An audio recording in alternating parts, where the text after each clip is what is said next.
Fertility के बारे में आपने सुना होगा, बेबी पैदा करने के बारे में आपने सुना होगा, तो एक चीज़ ज़रूर सुनी होगी और वो सुनी होगी फॉलिक एसिड। आज इस वीडियो में एक जादू की चीज़ बताने वाला हूँ क्योंकि फॉलिक एसिड चाहिए होता है डीएनए बनाने के लिए। स्पर्म को भी डीएनए चाहिए, एग को भी डीएनए चाहिए और ये डीएनए ही तो लाइफ है। तो क्यों फॉलिक एसिड इम्पॉर्टेंट है, वो बताने के लिए आपको बताऊँगा 7 चीज़ें। पहली चीज़, फॉलिक एसिड के फ़ायदे आदमी में, फॉलिक एसिड के फ़ायदे मेल इनफर्टिलिटी में, फॉलिक एसिड के साथ में आपको स्पर्म काउंट के लिए क्या कोई और सप्लीमेंट चाहिए, फॉलिक एसिड और फीमेल फर्टिलिटी, खाने कौन से अच्छे हैं जो आप खा लें फॉलिक एसिड के लिए, औरतों को सप्लीमेंटेशन और किस चीज़ का चाहिए, और आखिर में सप्लीमेंटेशन का कोई रिस्क है क्या, और एंड में दूंगा एक बोनस टिप। इस तरह की वीडियो इसलिए बनाता हूँ क्योंकि सबसे ज़्यादा आनंद मुझे प्राप्त होता है जब आपकी गोद में बेबी आता है और आप खुश होते हैं। लाइक शेयर सब्सक्राइब ज़रूर कर दीजिए क्योंकि इस तरह की वीडियो अगर लोगों पे पहुंचेगी तो उनका फ़ायदा होगा। वीडियो को एंड तक देखिएगा बोनस टिप के लिए। और पांचवा पॉइंट, मेल फीमेल दोनों के लिए बहुत इंपॉर्टेंट है। और पता है कैसी लगती है फोलिक एसिड की गोलियां? फोलिक एसिड की गोली लगती हैं ऐसी।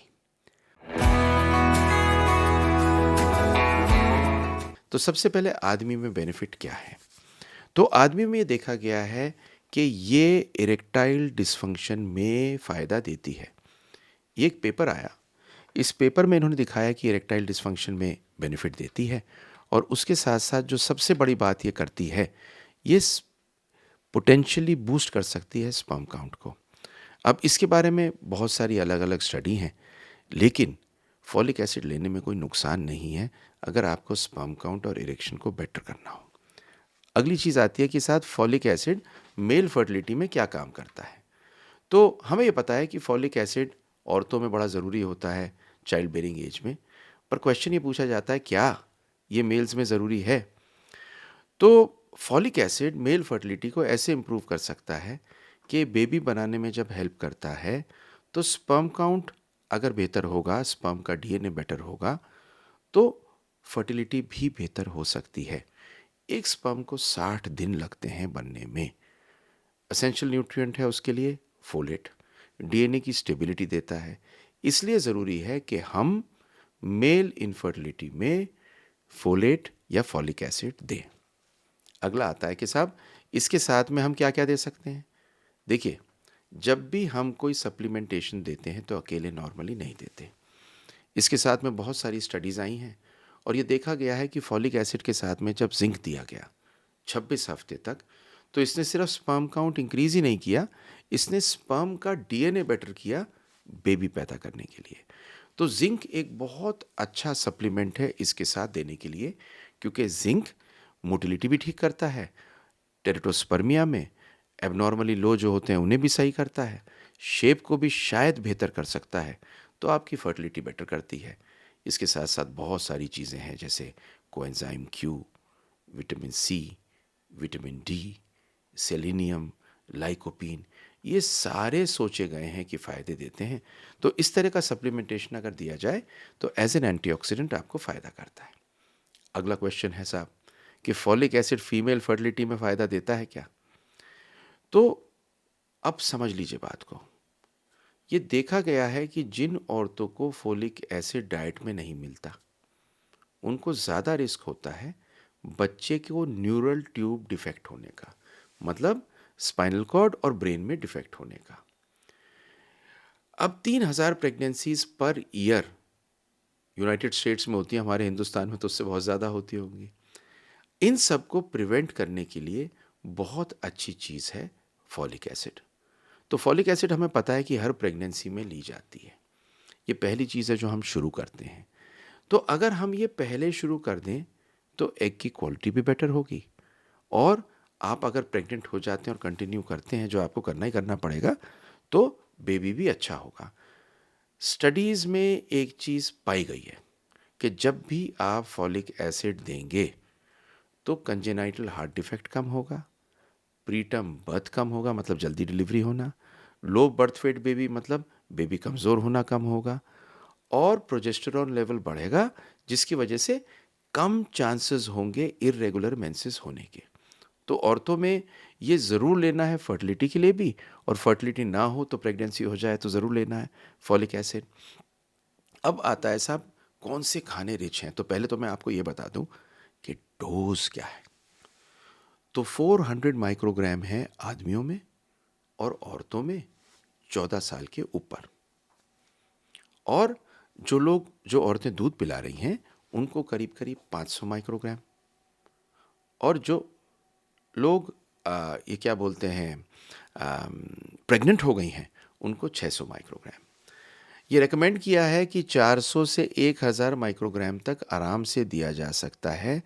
लेकिन अगर पुरानी हिस्ट्री है बेबी में किसी खराबी के होने की तो 200 माइक्रोग्राम तक दिया जा सकता है।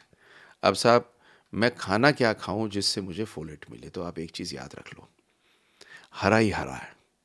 जो चीज़ हरी है उसमें फोलेट है, जैसे कि एस्पैरेगस, एवोकाडो बड़ा फेमस फ्रूट है जो आजकल होता है, लिवर जो मीट ईटिंग है उनके अंदर, जो मटर होती है उसमें, ब्रोकली में, ब्रसल्स स्प्राउट्स में, लेट्यूस में, स्पिनच में, पालक में, मेथी में, बथुए में, और सफ़ेद रंग के राइस में भी थोड़ा बहुत होता है। पर कुछ चीज़ें जो बहुत अच्छी हैं आप समझ लीजिए, उसमें ये ऑरेंज, पपाया, बनाना और नींबू जैसे फ्रूट्स में भी आपको फोलेट कभी कभी मिलता है, तो क्वांटिटी कम होती है। अब क्वेश्चन आता है कि साहब क्या इसमें इतना मिल जाता है कि हमें दवा लेने की ज़रूरत नहीं है?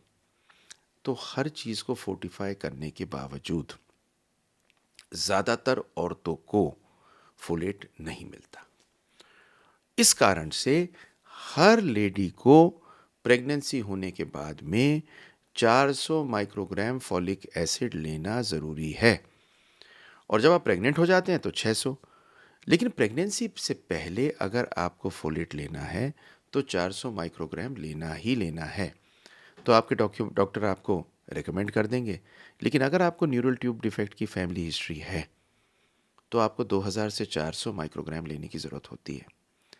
तो अब डेली इंटेक की आपको एक बात बताऊं, फोलेट एक ऐसी चीज़ है जो आपके डीएनए को, आपके सेल को, सबको ठीक करता है। तो आपको डेली इंटेक में लेनी है, आदमी को भी और औरत को भी। क्वेश्चन ये आता है कि बहुत हाई डोज लेने से कोई नुकसान है क्या? तो देखिए, हाई डोज किसी भी चीज़ की नहीं लेनी।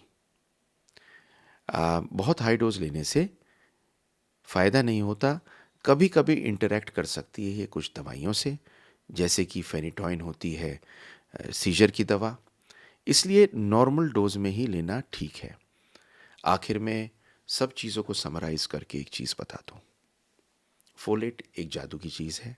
मैंने आपको बताया फॉलिक एसिड के बेनिफिट आदमी के लिए, फॉलिक एसिड के बेनिफिट मेल फर्टिलिटी के लिए, सप्लीमेंट्स ऑफ स्पर्म काउंट के लिए, फॉलिक एसिड के बेनिफिट फर्टिलिटी के लिए, फॉलिक एसिड किन किन खानों में होता है, फॉलिक एसिड औरतों को सप्लीमेंटेशन के रूप में लेना है क्या, कोई रिस्क है क्या, सब कुछ बताया है। अब एक बोनस टिप, और बोनस टिप ये है कि सारे फोलेट के सप्लीमेंट्स इक्वल नहीं है। तो आप कोई भी सप्लीमेंट लें वो बहुत अच्छी क्वालिटी का ही लें। एक और फोलेट नॉर्मली अगर आपको बेबी चाहिए, और चीज़ें जैसे zinc, vitamin B, vitamin D, इन सब के साथ में कई बार कंबाइन करके मिलता है, वो आप ले सकते हैं और ज़रूर लीजिए। इस तरह की वीडियो बनाने में मुझे बड़ा आनंद प्राप्त होता है और मुझे बहुत खुशी है कि मैं आपके लिए इतनी अच्छी ये वीडियो बना सका। आप फोलेट तो लीजिए लीजिए, बेबी भी पाइए, और बेबी है तब भी फोलेट लीजिए, क्योंकि फोलेट बड़ा इंपॉर्टेंट है आपकी सेल, मतलब आपके बॉडी की सिंथेसिस के लिए और आपको यंग रखने के लिए। Thank you very much. Like share subscribe कर दीजिए, क्योंकि सबसे ज़्यादा आनंद मुझे प्राप्त होता है आपको बेबी देने में। आप खुश रहें, आबाद रहें। Thank you very much.